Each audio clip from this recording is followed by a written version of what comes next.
السلام علیکم ورحمۃ اللہ وبرکاتہ۔ اعوذ باللہ من الشیطان الرجیم، بسم اللہ الرحمن الرحیم۔ وَلَقَدْ جِئْتُمُونَا فُرَادَىٰ كَمَا خَلَقْنَاكُمْ أَوَّلَ مَرَّةٍ وَتَرَكْتُم مَّا خَوَّلْنَاكُمْ وَرَاءَ ظُهُورِكُمْ وَمَا نَرَىٰ مَعَكُمْ شُفَعَاءَكُمُ الَّذِينَ زَعَمْتُمْ أَنَّهُمْ فِيكُمْ شُرَكَاءُ لَقَد تَّقَطَّعَ بَيْنَكُمْ وَضَلَّ عَنكُم مَّا كُنتُمْ تَزْعُمُونَ۔ اور اللہ تبارک و تعالیٰ فرمائے گا کہ تم ہمارے پاس اکیلے اکیلے ہی آ گئے جیسا کہ ہم نے تمہیں پہلی بار پیدا کیا تھا، اور جو نعمتیں ہم نے تمہیں عطا کی تھی سب اپنے پیچھے چھوڑ آئے ہو، اور ہم تمہارے ساتھ تمہارے وہ سفارشی بھی نہیں دیکھ رہے ہیں جن کے بارے میں تمہارا خیال تھا کہ وہ تمہارے معاملات میں اللہ تبارک و تعالیٰ کے ساتھ شریک ہیں۔ اب تمہارے درمیان رابطہ کٹ چکا ہے، اور جو بھی دعوے تم دنیا میں کیا کرتے تھے وہ سب کے سب گم ہو گئے۔ محترم سامعین کرام، یہ سورۃ الانعام ہے، سورۃ الانعام سورہ نمبر 6، اور اسی سورت سے ابھی آپ کے سامنے آیت نمبر 94 تلاوت کی گئی، اور آیت کریمہ کا ترجمہ بھی آپ کی خدمت میں پیش کیا گیا ہے الحمدللہ۔ سامعین کرام، یہ جو آیت کریمہ ہے اس سے دو اہم ترین باتیں ہمیں معلوم ہوتی ہے جو ہماری زندگی میں ہمارے لیے نصیحت ہے۔ دیکھیے، اس سے پہلے جو آیت نمبر 93 آپ کے سامنے کل پڑھی گئی تھی اور جس کا ترجمہ اور جس کی تفسیر آپ کی خدمت میں پیش کیا گیا تھا، اس میں اللہ تبارک و تعالیٰ نے واضح طور پر فرمایا ہے کہ وہ لوگ جو اللہ تبارک و تعالیٰ کے اوپر جھوٹ باندھتے ہیں، اور وہ لوگ جو یہ کہتے ہیں کہ ہمارے اوپر اللہ تبارک و تعالیٰ کی طرف سے وحی نازل ہوئی، لیکن ان کے اوپر اللہ تبارک و تعالیٰ کی طرف سے کوئی وحی نازل نہیں ہوئی، اور اسی طرح سے وہ لوگ جو اللہ تبارک و تعالیٰ کے کلام کو سن کر کے یہ کہتے ہیں کہ ہم بھی اس جیسا کلام کو نازل کر سکتے ہیں، بنا سکتے ہیں، اللہ نے فرمایا کہ یہ لوگ بہت بڑے ظالم ہیں، یہ لوگ بہت بڑے ظالم ہیں، ان کے ظلم و ستم کا کوئی ٹھکانہ نہیں ہے۔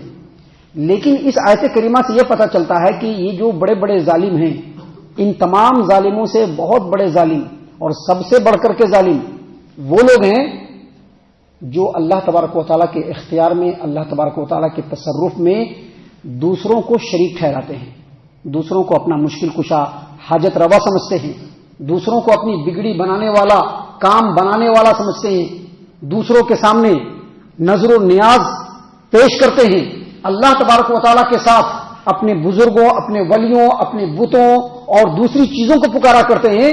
اس آیت کریمہ سے یہ پتہ چلتا ہے کہ وہ لوگ ان تمام لوگوں سے بھی بڑے ظالم ہیں جو شرک میں ملوث ہیں، جو شرک میں مبتلا ہیں۔ یہی وجہ ہے کہ اللہ تبارک و تعالیٰ نے قرآن کریم میں واضح طور پر کہا ہے کہ ان الشرک لظلم عظیم، یہ شرک جو ہے بہت بڑا ظلم ہے، اس سے بڑھ کر کے کوئی ظلم نہیں ہے، کیونکہ جو شرک کے رستے پر ہے، چاہے وہ مسلمان ہی کیوں نہ ہو، جس کا یہ عقیدہ ہے کہ ہمارے پیر صاحب، ہمارے بزرگ صاحب، ہمارے ولی صاحب، ہم جس کے مرید ہیں، ہمارے وہ پیر، وہ ہماری ہر بگڑی کو بنا دیں گے، اگر ہم ان کے مزاروں پر جا کر کے چادر چڑھا دیں وہ ہم سے خوش ہو جائیں گے، اور اللہ تبارک و تعالیٰ کے بارگاہ میں ہماری سفارش کریں گے، وہ ہم کو اولاد بھی دے سکتے ہیں، وہ ہم کو ہمارے کاروبار میں برکت بھی دلوا سکتے ہیں، وہ ہم کو اولاد بھی دے سکتے ہیں، ایگزامینیشن میں ہم کامیاب بھی ہو سکتے ہیں۔ جو لوگ اس طرح کا عقیدہ رکھتے ہیں، اس طرح کی سوچ رکھتے ہیں، اس آیت کریمہ کے ذریعے سے اللہ تبارک و تعالیٰ نے بتلایا کہ یہ ان لوگوں سے بھی بڑھ کر کے ظالم ہیں، ان لوگوں سے بھی بڑھ کر کے ظالم ہیں جو اپنے بت، اپنے ولی، اپنے بزرگ کے بارے میں یہ عقیدہ رکھتے ہیں کہ کل قیامت کے میدان میں ہم جائیں گے تو یہ جو ہمارے ولی ہیں، یہ جو ہمارے بزرگ ہیں، یہ جو ہمارے اولیاء ہیں، یہ جو ہمارے پیر صاحب ہیں، اللہ تبارک و تعالیٰ سے بات چیت کر کے، اللہ تبارک و تعالیٰ کے سامنے سفارش کر کے، اللہ تبارک و تعالیٰ کے سامنے مچل کر کے ہم لوگوں کو جنت میں لے جائیں گے اور جہنم میں سے بچا دیں گے۔ جو لوگ بھی ایسا عقیدہ رکھتے ہیں، اس آیت کریمہ کے ذریعے سے اللہ تبارک و تعالیٰ یہ بتلانا چاہتے ہیں کہ وہ لوگ سب سے بڑے ظالم ہیں۔ اور اس کے بعد اس آیت کریمہ سے اللہ تبارک و تعالیٰ نے جو دوسری نصیحت ہم لوگوں کو دی ہے، اس آیت کریمہ سے جو دوسری نصیحت ہم لوگوں کو پتہ چلتا ہے وہ یہ کہ جیسے ہی ہم مریں گے بالکل بے بس ہو جائیں گے۔ آج ہے نا، اپنے گھر پہ ہولڈ ہے، بہت بڑا کاروبار چلاتے ہیں آپ، بہت سارے لوگ آپ کے انڈر میں کام کرتے ہیں، دنیا میں بہت سارے لوگ ملکوں کے اوپر حکمرانی کرتے ہیں، بہت سارے لوگ بے شمار انسانوں کے اوپر حکمرانی کرتے ہیں. بہت سارے لوگوں کو جماعت و جمعیت کی نگرانی دی گئی ہے, وہاں پر ان کا ہولڈ اور اختیار ہے. ہمارے ارد گرد ہمارے اپنے ہیں, ہمارے ماں باپ ہیں, ہمارے بچے ہیں, ہمارے مال و اولاد ہیں, زبردست کاروبار ہے, اللہ تبارک و تعالیٰ کی بے شمار نعمتیں ہیں, ماں ہیں, باپ ہیں, بیٹے ہیں, خاندان ہے, کنبہ قبیلہ ہے, لیکن جیسے ہی مریں گے سب ختم. دیکھیے اللہ نے کیا فرمایا, وَلَقَدْ جِئْتُمُونَا فُرَادًا كَمَا خَلَقْنَاكُمْ أَوَّلَ مَرَّةٍ. آج تم لوگ ہمارے پاس اکیلے ہی اکیلے آ گئے ہو, جیسا کہ تم کو پہلے پیدا کیا تھا. پیدا کیا تو کیا سب کے ساتھ آئے تھے؟ سنگل آئے تھے, سنگل آئے تھے. کتنی آرزویں ہیں ہماری, کتنی تمنائیں ہیں اپنے بچوں کے لیے, اپنی بیوی کے لیے, اپنے ماں باپ کے لیے. بہت ساری تمنائیں ہم نے اپنے دلوں کے اندر پال کر کے رکھی ہے. پالیے, کوئی پرابلم نہیں ہے, اس کے لیے منع بھی نہیں ہے. لیکن ان تمام سے بڑھ کر کے یہ جو ہماری زندگی دھیرے دھیرے آگے بڑھ رہی ہے, موت کے منہ میں جا رہی ہے, اس کے بعد کی جو زندگی ہے اس پر پہلے نظر ہونی چاہیے. اللہ نے کیا فرمایا, وَلَقَدْ جِئْتُمُونَا فُرَادًا كَمَا خَلَقْنَاكُمْ أَوَّلَ مَرَّةٍ. آج تم ہمارے پاس اکیلے اکیلے ہی آئے ہو, بالکل اسی طرح سے جس طرح سے تم کو پہلی مرتبہ پیدا کیا تھا. اور آگے کیا فرمایا, وَتَرَكْتُم مَّا خَوَّلْنَاكُمْ وَرَاءَ ظُهُورِكُمْ. بڑی نعمتیں تھی, بہترین گھر تھا, بڑا بلڈنگ تھا, زبردست کاروبار تھا, کاروبار سے بہت کچھ آمدنی ہو رہی تھی. اللہ نے بے شمار نعمتوں سے نوازا تھا. آج کوئی نعمت تمہارے پاس نظر نہیں آ رہی ہے, بالکل سنگل آ گئے, کوئی نہیں ہے. یہ ہے بے بسی, مرتے ہی ختم, مرتے ہی انسان بے بس. موت کے بعد انسان کی جو بے بسی کی انتہا ہے, موت کے بعد جو انسان بالکل بے بس ہو جاتا ہے, اس آیت کریمہ میں اللہ تبارک و تعالیٰ نے اسی بات کی طرف بڑے ہی لطیف اور باریک پیرائے میں ہم لوگوں کو سمجھانے کی کوشش کی. اللہ نے کہا کہ آج تم لوگ ہمارے پاس اکیلے ہی اکیلے آئے ہو. آج اپنے باپ کے لیے, اپنے ماں کے لیے, اپنے گھر کے لیے, اپنی بیوی کے لیے, اپنے بیٹوں کے لیے انسان ہر کرم کرنے کے لیے تیار ہے, جھوٹ بولنے کے لیے تیار ہے, حرام کی کمائی کو اپنے دامن میں سمیٹنے کے لیے تیار ہے, ہر طرح کے تاڑم ٹکڑم کرنے کے لیے تیار ہے, ہر طرح کا ہیر پھیر کرنے کے لیے تیار ہے. کس کے لیے؟ اپنے ماں باپ کے لیے, اپنے بچوں کے لیے, ان کے فیوچر کے لیے. ہر طرح کی نافرمانی کرنے پر تلا ہوا ہے انسان. اللہ تبارک و تعالیٰ نے کہا کہ قیامت کے دن تم لوگ میرے پاس اکیلے آؤ گے تو بولیں گے ہم تم کو کہ آج اکیلے اکیلے آ گئے ہو, بالکل اسی طرح سے جس طرح سے تم کو ہم نے پیدا کیا تھا.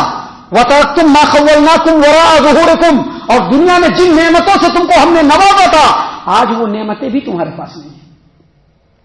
اب جس انسان کے پاس بھیجا ہوگا اس کو سوچ کر کے کیا سوچے گا کہ نہیں ہمارے لیے اصل کیا ہے, آخرت ہے. جس انسان کے پاس بھیجا ہوگا, جس انسان کے پاس عقل اللہ نے جو دیا ہے اگر ہے, تو وہ ان آیتوں کو پڑھ کر کے, ان آیتوں کو سمجھ کر کے وہ یہی سمجھے گا کہ ہمارا اصل جو منزل مقصود ہے, ہمارا جو اصل ٹارگٹ ہے وہ موت کے بعد جنت کے منزل مقصود پر پہنچنا. آج دنیا میں ایک چھوٹا سا ٹارگٹ ہوتا ہے میڈیکل کا, آج دنیا میں ایک چھوٹا سا ٹارگٹ ہوتا ہے انجینئرنگ کرنے کا, آج دنیا میں ایک چھوٹا سا ٹارگٹ ہوتا ہے CA کرنے کا. انسان اس کے لیے اپنی پوری صحت اور جوانی کو جھونک دیتا ہے. جھونک دیتا ہے کہ نہیں جھونک دیتا ہے؟ جھونک دیتا ہے نا. ایک چھوٹا سا گھر بنانے کا انسان جب سپنا دیکھتا ہے, اس کے لیے اپنی صحت, اپنی ہر چیز کو داؤ پر لگا دیتا ہے. لیکن نہ ختم ہونے والی جنت اور جنت کے اندر جو نعمتیں ہیں جو کبھی بھی ختم ہونے والی نہیں, اس کے لیے انسان کو فکر نہیں ہے, بالکل فکر نہیں ہے انسان کو. انسان اس کے لیے ایک لمحے کے لیے بھی سوچنے کے لیے تیار نہیں. اللہ نے فرمایا وَلَقَدْ جِئْتُمُونَا فُرَادًا. آج اکیلے اکیلے آ گئے ہو, بالکل اسی طرح سے کما خلقناکم اول مرہ, جب پہلی مرتبہ تم کو پیدا کیا تھا. وَتَرَكْتُم مَّا خَوَّلْنَاكُمْ وَرَاءَ ظُهُورِكُمْ. اور جو نعمتیں دنیا میں ہم نے تم کو دے رکھی تھی سب تم وہی چھوڑ کر کے آئے ہو. اب تمہارے ساتھ کچھ بھی نہیں ہے, کچھ بھی نہیں ہے تمہارے ساتھ. نہ تمہارا مال ہے, نہ تمہارے اولاد ہیں, نہ تمہارے دوست ہیں, نہ تمہارے رشتہ دار ہیں, نہ تمہارے پیر صاحب ہیں، نہ تمہارے ولی صاحب ہیں، نہ کوئی سودا ہوگا، نہ کوئی کاروبار ہوگا. یوم لا بیع فیہ ولا خلۃ ولا شفاعہ.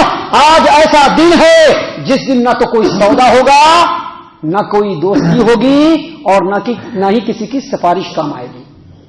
کسی کی کوئی سفارش کام نہیں آئے گی. بالکل سنگل، تنہا، اکیلے اللہ کے بارگاہ میں جانا ہے. آج ہی ہمیں سوچ لینا چاہیے، آج ہی ہمیں سوچ لینا چاہیے کہ آج ہمیں دنیا کا جو حصہ ہے جائز طریقے سے ہم وہ لے لیں گے، لیکن ہمارے پیش نظر ہمارا اصل ٹارگٹ، ہمارا اصل ایمبیشن کیا ہونا چاہیے؟ آخرت ہونا چاہیے. اللہ نے ان آیتوں کے ذریعے سے اس آیت کریمہ کے ذریعے سے اللہ تبارک و تعالیٰ نے انہی باتوں کو ہمیں بتلایا ہے. اللہ تبارک و تعالیٰ نے فرمایا وَتَرَكْتُم مَّا خَوَّلْنَاكُمْ وَرَاءَ ظُهُورِكُمْ. جو نعمتیں ہم نے تم کو دی تھی ان نعمتوں کو تم نے پیچھے ہی چھوڑ دیا ہے، اب تمہارے ساتھ نہیں ہے، بالکل سنگل ہو، تمہارے اعمال تمہارے ساتھ ہیں. آگے مزید اللہ نے فرمایا وَمَا نَرَىٰ مَعَكُمْ شُفَعَاءَكُمُ الَّذِينَ زَعَمْتُمْ أَنَّهُمْ فِيكُمْ شُرَكَاءُ. اور تمہارے ساتھ ہم وہ سفارشی بھی نہیں دیکھ رہے ہیں.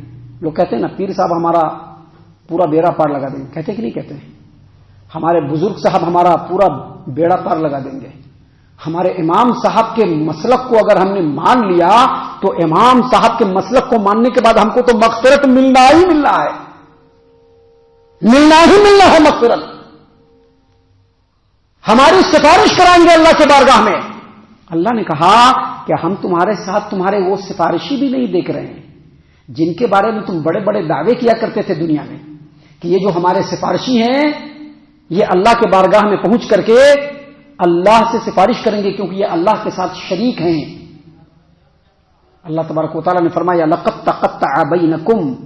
آج تمہارے تمام رشتے ٹوٹ گئے، کسی سے کوئی رشتہ نہیں، پیر صاحب سے بھی نہیں، اماں باوا سے بھی نہیں، دوست و احباب سے بھی نہیں، بال بچوں سے بھی نہیں، بیوی سے بھی نہیں، کسی کا کوئی رشتہ نہیں. وَضَلَّ عَنْكُمْ مَا كُنْتُمْ تَزْعُمُونَ. اور جو کچھ بھی دعویٰ دنیا میں تم کیا کرتے تھے سب کے سب دعوے کھو گئے، اب اس کا کوئی معنی مطلب نہیں ہے. اب یہاں پر اکیلے آئے ہو، اکیلے تم کو تمہارے اعمال کا حساب دینا ہے، اور جیسا عمل دنیا میں کیے ہو ویسے ہی تم کو یہاں پر بدلہ ملنے والا ہے. اگر گلاب کے پودوں کی تم نے کھیتی کی رہی ہو دنیا میں تو تم کو یہاں پر گلاب ملے گا، اور اگر کانٹے بوئے ہوں گے تو کانٹا ہی ملنے والا ہے. محترم سامعین کرام، یہ باتیں ہیں جو اللہ تبارک و تعالیٰ نے ہماری خالص ہدایت اور رہنمائی کے لیے نازل فرمائی ہے. ہم اللہ سے دعا کرتے ہیں کہ اللہ تعالیٰ ہم تمام کو ان تمام باتوں کے اوپر خوب غور و فکر اور تدبر کرنے کے ساتھ ساتھ ان باتوں کے اوپر عمل کرنے کی بھی توفیق عنایت فرمائے، آمین. اللہ تعالیٰ ہم تمام کو صحیح معنوں میں پکا سچا مومن مسلمان بنائے، اللہ اور اس کے رسول صلی اللہ علیہ وسلم کی اطاعت و فرما برداری کرنے والا بنائے، صحابہ کرام رضی اللہ عنہم کے طریقے پر چلنے والا بنائے، جنت الفردوس میں جگہ عطا فرمائے. اے اللہ ہم تمام کو جہنم سے پناہ دے، اے رب العالمین ہم تمام کو جہنم سے پناہ دے، اے مالک الملک ہم تمام کو جہنم سے پناہ دے، آمین یا رب العالمین. وما علینا الا البلاغ المبین.